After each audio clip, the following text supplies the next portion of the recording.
तो अगर डिमोना सच में निशाने पर आया तो इसके नतीजे बेहद गंभीर हो सकते हैं।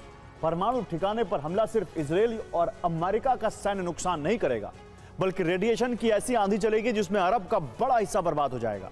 सवाल लाखों लोगों की जिंदगियों का है। अगर ऐसा हमला हुआ तो क्या होगा, इस रिपोर्ट में देखिए। क्योंकि डिमोना पर हमला सिर्फ एक सैन्य हमला नहीं होगा, यह एक परमाणु संकट बन जाएगा। डिमोना में रेडिएशन लीक हुआ तो लगभग 30 किलोमीटर का क्षेत्र प्रभावित हो सकता है और करीब 2 लाख लोगों को तत्काल स्वास्थ्य संकट का सामना करना पड़ सकता है और 1 महीने के अंदर 5 से 10 लाख लोग विस्थापित हो सकते हैं। और एक बड़ी खबर है, अभी भी ईरान पर बड़ा हमला। यूएस इजराइल ने हमला किया है। अटैक के बाद दहला कैश में एयरपोर्ट।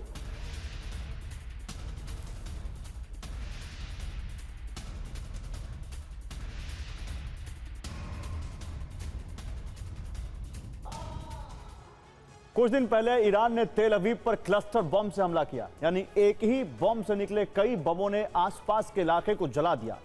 लेकिन अब उससे भी बड़ा डर सामने आ रहा है। दावा है कि ईरान के पास रेडियोधर्मी कचरे से बना डर्टी बम भी हो सकता है।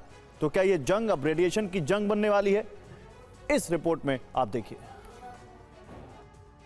क्योंकि जिस रणनीति पर अब ईरानी रेवोल्यूशनरी गार्ड यानी आईआरजीसी काम कर रहा है, उसे सैन्य भाषा में फिदाइन वॉरफेयर कहा जाता है। यानी चाहे खुद को नुकसान हो जाए लेकिन दुश्मन को तबाह कर दो। डर्टी बम का इस्तेमाल ईरान के लिए ऐसा ही होगा। आईआरजीसी ने अमेरिकी राष्ट्रपति ट्रंप को धमकाया है कि जिन हथियारों से दुनिया अनजान है उनसे हमला करेंगे। तो क्या ये हथियार डर्टी बम है? क्योंकि ये आशंका बहुत वास्तविक है कि ईरान के पास डर्टी बम बनाने लायक न्यूक्लियर कचरा, यूरेनियम और तकनीक है। वो इजराइल के खिलाफ डर्टी बम का इस्तेमाल कर सकता है। तो क्या ईरान डर्टी बम का इस्तेमाल करने वाला है? ये आशंका इसलिए है क्योंकि ईरान के पास करीब 440 किलो संवर्धित यूरेनियम है। यूरेनियम लगभग 60% तक संवर्धित है और डर्टी बम के लिए इससे ज्यादा संवर्धित यूरेनियम नहीं चाहिए।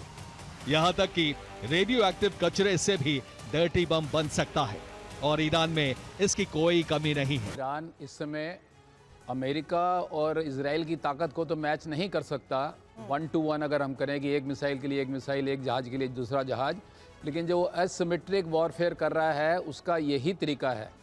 और ईरान इस वॉर के लिए पिछले 20 सालों से तैयारी कर रहा है। और क्लस्टर बॉम्ब जो उन्होंने फायर किया है, नेचुरली ये एस्केलेशन लैडर है, जो कि और भी कई गलत तरीके के बॉम्ब जैसे डर्टी बॉम्ब्स या टैक्टिकल न्यूक्लियर का इस्तेमाल बाद में किया जा सकता है। तकनीकी भाषा में डर्टी बम को रेडियोलॉजिकल डिस्पर्सल डिवाइस कहा जाता है। इसमें साधारण विस्फोटक के साथ रेडियोधर्मी पदार्थ मिला दिया जाता है।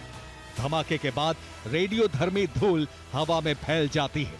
सीजियम 137, कोबाल्ट 60, यूरेनियम 238 जैसे रेडियोधर्मी पदार्थ इसमें इस्तेमाल किए जाते हैं। अगर डर्टी बम का इस्तेमाल हुआ तो पूरे इलाके में कैंसर का खतरा बढ़ सकता है।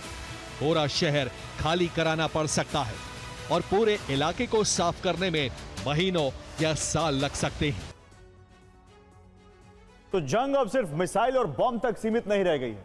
तेल अवीव पर क्लस्टर म्यूनिशन के इस्तेमाल के बाद सवाल और बड़े हो गए। क्या ईरान अब ऐसे हथियारों की तरफ बढ़ रहा है जो पूरे शहर को तबाह कर सकते हैं? डर्टी बॉम्ब, केमिकल और जैविक हथियार का खतरा कितना बड़ा है, इस रिपोर्ट में देखिए। क्लस्टर बम का मतलब है एक मिसाइल से सैकड़ों छोटे बम गिरा देना, जो पूरे इलाके में एक साथ या देर तक धमाके करते रहते हैं। यानी बारूद का हिसाब अब बारूद से ही चुकाया जा रहा है। लेकिन असली चिंता यह है कि जिस तरह से जंग बढ़ती ही चली जा रही है, इसके बाद अगला कदम और खतरनाक हो सकता है, क्योंकि ईरान के पास सिर्फ मिसाइलें ही नहीं हैं, बल्कि केमिकल और रेडियोधर्मी हथियारों के इस्तेमाल की आशंका भी है। डर्टी बम, केमिकल हथियार, जैविक हथियार,